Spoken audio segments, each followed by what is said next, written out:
Equal temperament means that all of the keys have exactly the same ratios between all of their scale degrees. So they all sound the same. Or do they?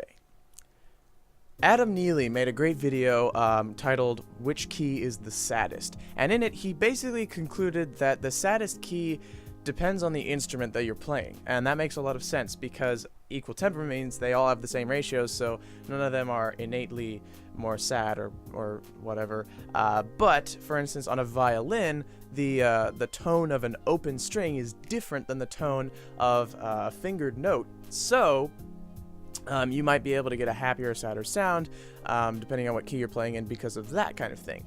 And every instrument is different.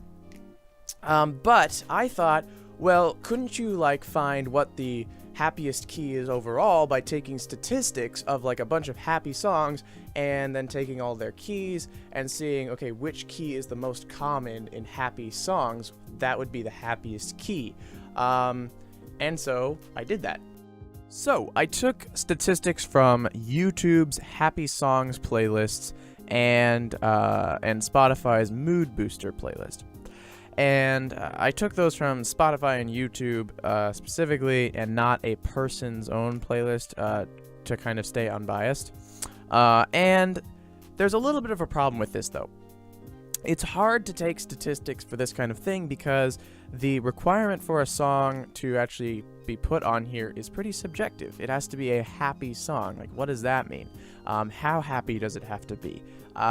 There's a lot of like subjective things that go into the requirements for a song to go on here, meaning that trying to collect a huge amount of data for it is very difficult. It took a while to find, good unbiased kind of sources for this data, and the sample size is 66, which is okay.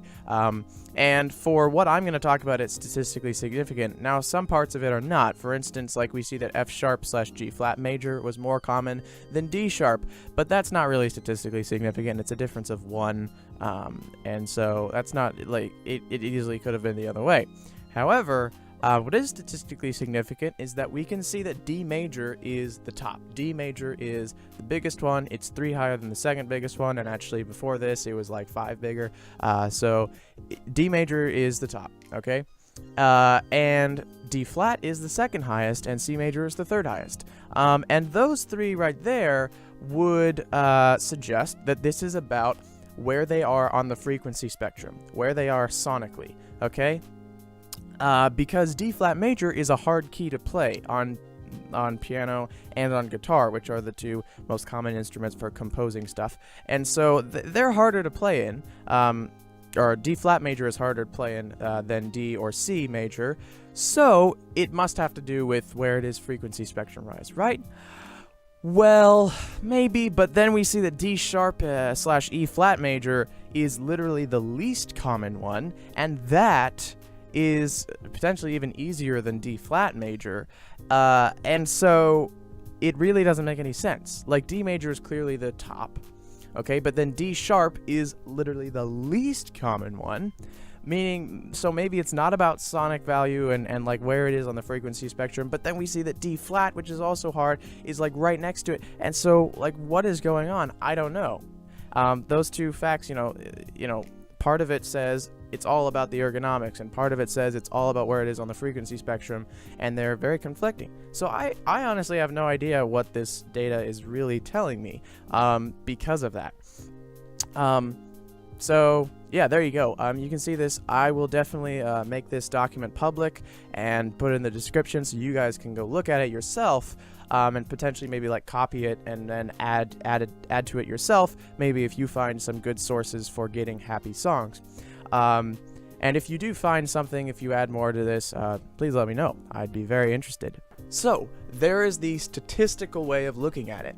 And while those statistics did not provide a lot of clarity because they were so weird and paradoxical almost, they did show us that D major was the most common key for happy songs. So you could say the answer to this video's question is D major. D major is the happiest key.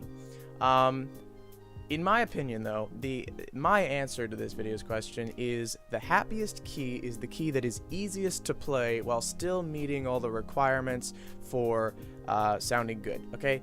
Meaning that if you have a singer, you need to play in a key that the singer can sing in comfortably. But beyond that, you just want to play an easy key, because playing in an easier key to play in is going to be more enjoyable, because you'll worry less about messing up, you'll have less stress about messing up, and you'll just be able to enjoy the music, and that's that. There you go, there's my answer. The statistics are very interesting, but they were also kind of paradoxical, so I don't really know what to do with that. So there you go. Thanks for watching. See you next week.